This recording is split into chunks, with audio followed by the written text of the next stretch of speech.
Pozdravljeni, sem Petrisa Čani in dobrodošli na dogodku Vse o maturi 2022. Današnji dogodek smo pripravili z ekipo e-matura. Na današnjem dogodku se bomo dotaknili strukture maturitetnih pol, pomembnih virov za učenje, pomembnih datumov, tako mature kot vpisa na fakultete, samega poteka vpisa na fakultete ter omejitve. Dejstvo je, da se maturo lažje in bolje odpiše, če se dobro spoznamo z njeno strukturo. Za predstavitev strukture posamezne pole pri vsakem predmetu smo se obrnili na naše inštruktorje, ki jih lahko tudi spoznate na platformi e-matura. Besedo predajam njim. Živjo, povedala vam bom, kako je sestavljena matura iz angleščine. Sestavljena je iz dveh glavnih delov, se pravi iz pisnega dela in seveda ustnega dela. Pisni del je vreden 80%, ustni del pa 20%. Pisni del je nadalje sestavljen iz treh različnih pol. Prva pola je sestavljena najprej iz bralnega razumevanja, za katerega imate 35 minut časa, potem pa je sestavljena še iz poznavanja in rabe jezika, po domače povedano iz gap-fila oziroma slovnice. Tam imate 25 minut časa. Druga pola na maturi iz angleščine je sestavljena iz slušnega dela, kjer imate 20 minut časa za dve slušni nalogi. Potem pa imamo še tretjo izpitno polo, ki je sestavljena iz krajšega in daljšega pisnega sestavka. Zato imate 90 minut časa. Za krajši sestavek je namenjeno 30 minut, za daljši pa 60 minut. Krajši pisni sestavek je v eni izmed stalnih sporočanskih oblik, medtem ko se daljši pisni sestavek na osnovni in na višji ravni razlikuje. Pri osnovni ravni je sestavljen iz neke splošne teme, pri višji ravni pa je sestavljen iz književnosti.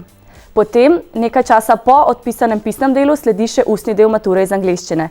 Ta je sestavljen iz listkov, ki jih žrebate in kot sem omenila, je vreden 20 točk. Zdaj, kar vam lahko v maturi iz angleščine svetujem, je to, da ste sproščeni, saj vas angleščina spremlja res povsod v vsakdanjem življenju. Svetujem vam tudi, da ste pred maturo samo čim več v stiku z jezikom, torej poslušajte čim več pesmi, gledate čim več angleških videov, probajte brez podnapisov in seveda suvereno. Srečno na maturi! Živjo! Kako izgleda slovenščina na maturi? Slovenščina na maturi je sestavljena nekako iz treh delov, in sicer iz dveh pol in pa ustnega izpita. Kako pa je to razporejeno po procentih? 50% vam predstavlja esej, potem 30% druga pola, se pravi slovnica, in pa 20% ustni izpit. Prva pola je šolski esej, ki je lahko razpravljalni ali pa razlagalni oziroma interpretativni. Zdaj za esej imate 120 minut časa, kar je v bistvu več kot dovolj, če si čas dobro organizirate. Druga pola je pa razčlemba neumetnostnega besedila in na voljo imate 90 minut, kar je sicer malo manj kot za esej, ampak še vedno več kot dovolj časa. Ustni izpit je pa lahko kar precej obsežen, kar ste verjetno že sami ugotovili, nekoliko velike snovi, ampak nič bat, ne boste odšli brez točk, če se tam pojavite, zaradi tega, ker morate glasno prebrati odlomek in zato tudi dobite točke. In glasno brati pač znamo vsi. In potem sledi še odgovarjanje na vprašanja. Se pravi, za celoten ustni izpit vam bo vzelo približno 20 minut časa. Zdravo! Danes ti bom pa povedala, kako izgleda matematika na maturi. Matematična matura je sestavljena iz dveh pol in iz ustnega dela. Vsaka izmed pol ti prinese 40 in 40%, ustni del ti pa prinese 20% končne ocene. Dve poli sta tako na osnovni ravni kot na višji ravni. Na osnovni ravni je prva pola sestavljena iz 8 kratkih nalog in druga pola iz 6 krajših strukturiranih nalog. Te so ponavadi malo daljše z A, B, C, D pod vprašanji. Vsako polo pišeš 90 minut. Na višji ravni je 6 krajših in 2 daljši strukturirani nalogi. 6 krajših je v prvi poli, 2 daljši sta v drugi poli. Te daljši ponavadi vzamejo veliko časa, zato je za drugo polo namenjeno 90 minut, tako kot za prvo polo. Ustni del je tako na OR kot na VR sestavljen iz 3 listkov z 3 podvprašanji, ki se ponavadi nanašajo na isto temo. Imate ponavadi 10 minut predpriprave in nato 10 minut odgovarjanja pred komisijo 3 profesorjev. Zdaj pa zapomnite si, glavni nasvet pri pisanju pisnega dela. Ne se ustavljati pri nalogah. Če vam kaj ne gre, pojdite naprej in se boste vrnili nazaj. Boste imeli dovolj časa za to, da ponovno rešite. Živjo, tokrat sem vam pogledala, kako izgleda matura pri fiziki. Sestavljena je iz 3 delov. Najprej 35% dobiš iz prve pole, kjer so naloge za obkroževati, potem 45% ocena dobiš iz druge pole, kjer so naloge odprtega tipa, imajo več za reševati, in pa tretji del je pa interni del, kjer pa delaš poskuse na svoji srednji šoli.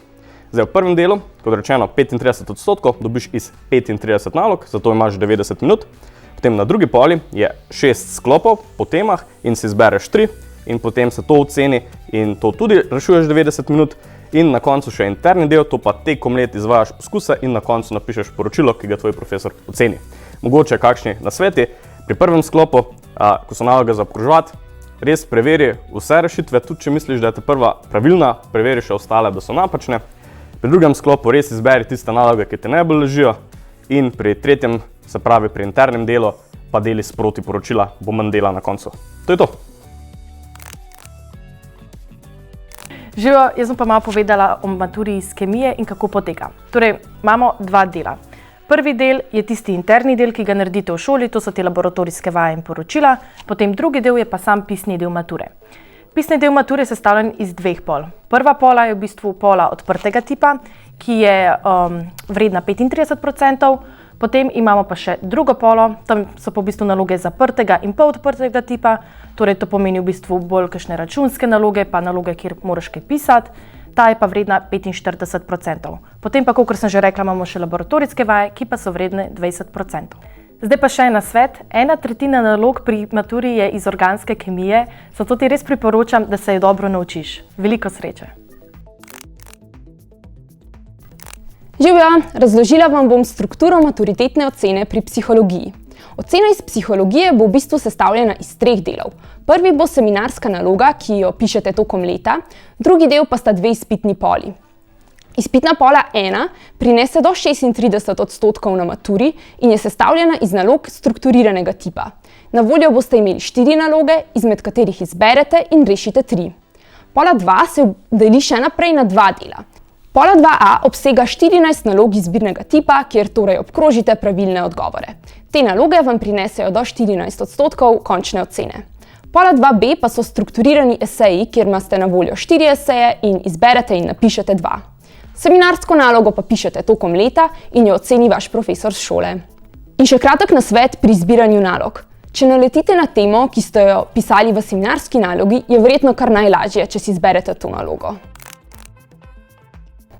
Živjo, povedala ti bom, kako je zgrajena matura iz biologije. Matura je sestavljena iz 2 pol in iz internega dela. Obe poli sta vredni 40%, interni del, ki se ga nabere že tekom leta, pa 20%. Tega lahko nabereš v obliki poročil vaj, seminarskih nalog ali raziskovalne naloge. V prvi poli je 40 nalog izbirnega tipa in za obkroževanje imaš 90 minut časa. Druga pola je sestavljena iz 7 strukturiranih nalog. Od tega jih je 5 v delu A in 2 v delu B. Za reševanje izbereš 3 naloge v delu A in 1 v delu B. Za vse naloge imaš 90 minut časa. Pazi, da po reševanju druge pole na prvi strani označiš, katere 3 želiš ocenjene. Sicer ti bodo ocenili prve 3. Ejla, torej, geografija na maturi je sestavljena iz 3 delov, in sicer iz 2 pol in internega dela. Ta interni del se razlikuje med srednjimi šolami, vendar je na splošno sestavljen iz terenskega dela in pa terenskega poročila. Potem pa imaš še 2 poli. Vsako rešuješ po 90 minut, sestavljenih imaš 25 vprašanj, ki ti prinesejo 50 točk. Prva pola obsega snov obče geografije in regionalne geografije sveta ter Evrope. Druga pola pa obsega snov obče geografije ter geografije Slovenije in njenih pokrajin. Deleži, ki ti jih prinesejo posamezni sklopi, so razdeljeni 2x po 40% za vsako polo in pa 20% za interni del. Na geografiji z mature je pomembno, da imaš kar se da dobro prostorsko predstavo, ampak ne skrbi, če le te nimaš, si lahko pomagaš s priloženimi zemljevidi. Živjo, matura iz zgodovine je sestavljena iz 2 pol in pa iz internega dela. Vsaka od pol predstavlja 40% ocene, interni del pa 20% in se razlikuje od šole do šole, ponavadi pa je to kakšna seminarska naloga. Prva pola je vedno pola obče zgodovine, v njej imate 25 nalog, za njih imate 90 minut časa. Druga pola je pa pola slovensko zgodovino, ki prav tako vsebuje 25 nalog in za njih imate 90 minut časa. V obeh polah imate 11 nalog zaprtega tipa in 17 nalog odprtega tipa. To pomeni, da naloga preverja konkretnejše znanje in pa povezovanje. Za konec pa še en nasvet. Vedno zelo dobro preberite vire in poglejte zemljevide in reševanje mature bo veliko lažje.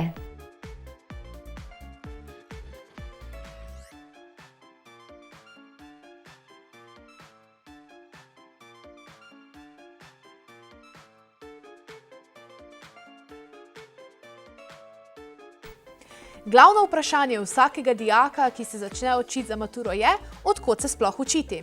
Seveda so tukaj učbeniki, vendar so ti velikokrat preobsežni, vsak se ne znajde iz njih in seveda vzamejo veliko preveč časa. Tukaj so tudi zapiski, ki so dober vir strnjene snovi in so tudi dober vir učenja. Edini problem nastane, če zapiski niso tvoji, zaradi tega, ker se iz njih ne moreš tako preprosto znajti, kot če bi bili. Prav tako pogosto manjka snov. Še en vir so priročniki. Te so zelo uporabni, saj zajemajo celotno snov, vendar so velikokrat dosti suhoparni in ti včasih vzamejo tudi voljo do učenja.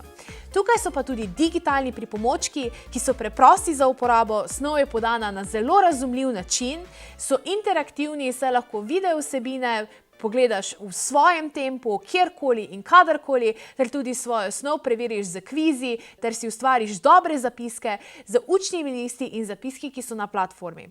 Če se želiš zelo dobro spoznati z enim izmed najboljših digitalnih pripomočkov za učenje za maturo, te vabim na našo platformo emature.si. Ko enkrat ugotoviš, kateri viri učenja ti najbolj ustrezajo, je pa seveda to znanje treba aplicirati na same maturitetne izpite. Maturitetni izpiti so razporejeni čez 2 meseca, maj in junij. Začnejo se z 4. majem za slovenščino in to z esejem oziroma prvo polo. Nadaljujejo se 28. maja z angleščino, 30. maja za slovenščino drugo izpitno polo, 31. maja pa vas čakajo filozofija, psihologija in sociologija. 1. junija se piše fizika, 2. junija geografija, 4. junija matematika in to obe poli hkrati, 6. junija umetnostna zgodovina, 7. junija nemščina in francoščina, 8. junija zgodovina, 9. junija ruščina, latinščina, grščina, 10. junija se odpiše kemija, 14. junija se odpišeta španščina in francoščina ter 15. junija biologija. Datumi same ustne mature pa se ponavadi izvajajo konec junija oziroma začetek julija in so popolnoma odvisni od internega dogovora med profesorji. In kako sploh poteka vpis na fakulteto? Vpis se je zaradi lanskoletne korona situacije prelevil v popolnoma online obliko in sicer preko portala EVŠ. Na portal EVŠ se prijavite z SIPAS, torej z digitalno identiteto, ki jo pridobite na upravni enoti ali pa z uporabniškim imenom in geslom. Portal EVŠ od vas zahteva 3 želje za vpis na fakulteto. Prva želja bo obdelana v prvem prijavnem roku, druga želja v drugem prijavnem roku in tretja želja na prijavnem roku za zapolnitev mest. Pri vpisu morate zabeležiti povprečje 3. in 4. letnika, ne pa tudi maturitetnih rezultatov, saj teh takrat še nimate, saj se vpisujete februarja. Ko boste prijeli maturitetno spričevalo, se bo ta avtomatično vnesel v sistem in se bo povprečje oziroma uspeh upošteval pri izračunu točk in posledično tudi pri vpisu na fakulteto. In kaj se sploh pri vpisu na fakultete šteje? Šteje se povprečje v 3. in 4. letniku ter seveda uspeh pri splošni ali poklicni maturi. Pri nekaterih fakultetah imamo seveda posebnosti, kot na primer na medicinski fakulteti, kjer se upošteva povprečje oziroma uspeh na maturi iz matematike ter tujega jezika. Imamo tudi seveda druge specifične fakultete, na katerih se upošteva pri izračunu točk uspeh pri specifičnih predmetih mature, zato vam zelo svetujem, da si pogledate te pogoje, preden se odločite za izbirne predmete. Seveda pa nekatere fakultete tudi upoštevajo pri vpisu uspeh nadarjenosti, kot so na primer akademije in tudi seveda fakulteta za arhitekturo, kjer bodo preverili vaše sposobnosti in spretnosti oziroma nadarjenosti in preverili vaše kompetence za vpis na specifičen program. Kako pa sploh veste, ali boste na podlagi vaših maturitetnih rezultatov sploh sprejeti na želeno fakulteto? Zato je pa potrebno pogledati omejitve na posamezne programe različnih fakultet. Ker je fakultet v Sloveniji res ogromno, smo na naši spletni strani ematura.si objavili omejitve za vpis na fakultete iz lanskega leta vseh slovenskih univerz, vključno s samostojnimi visokošolskimi zavodi.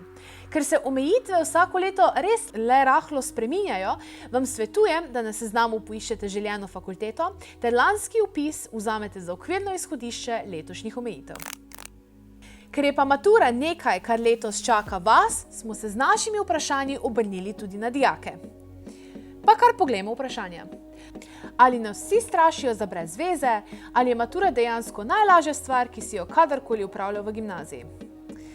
Ja, matura ni nič posebnega, vendar je vseeno rezultat 4 let dela.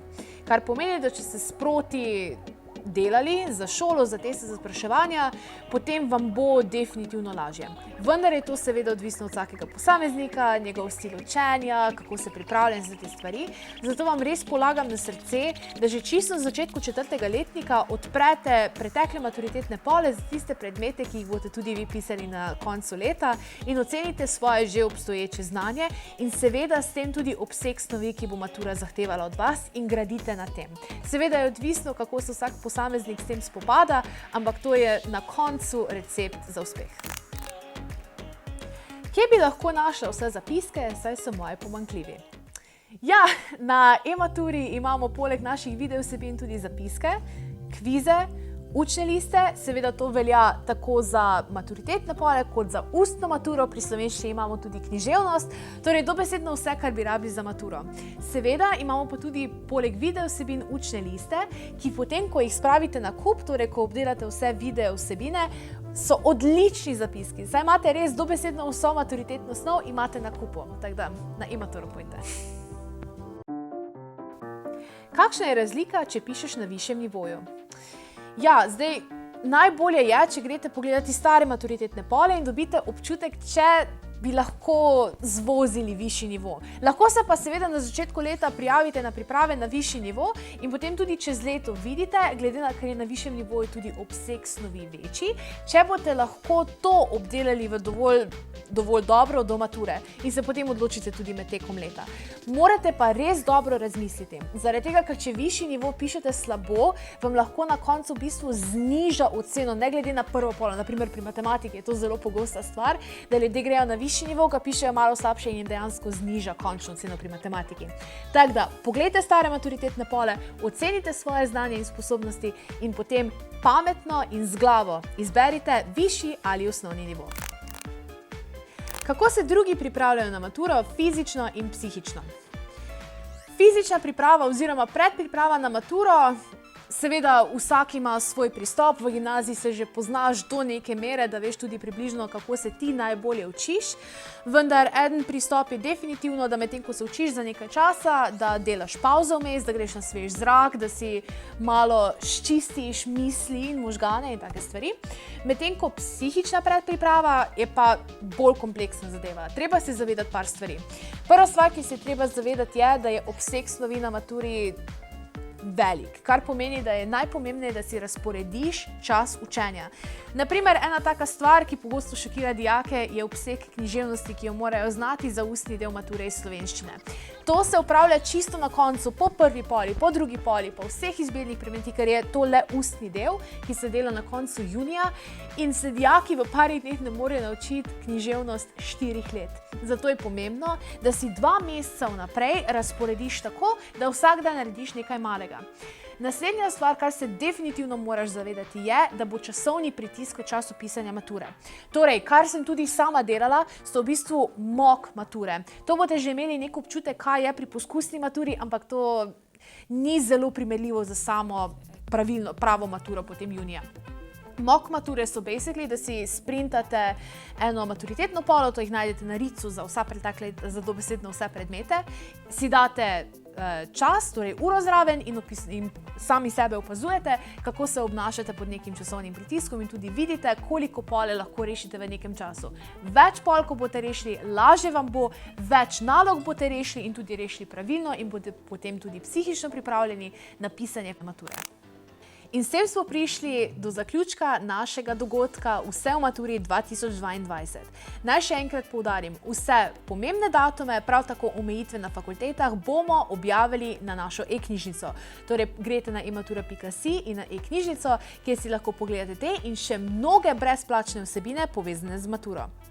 Če imaš pa kakršnokoli vprašanje v zvezi z maturo, nam pa lahko vedno pišeš na info@ematura.si ali nam pusti sporočilo na Instagramu ali Facebooku. Lep dan še naprej in veliko sreče na maturi!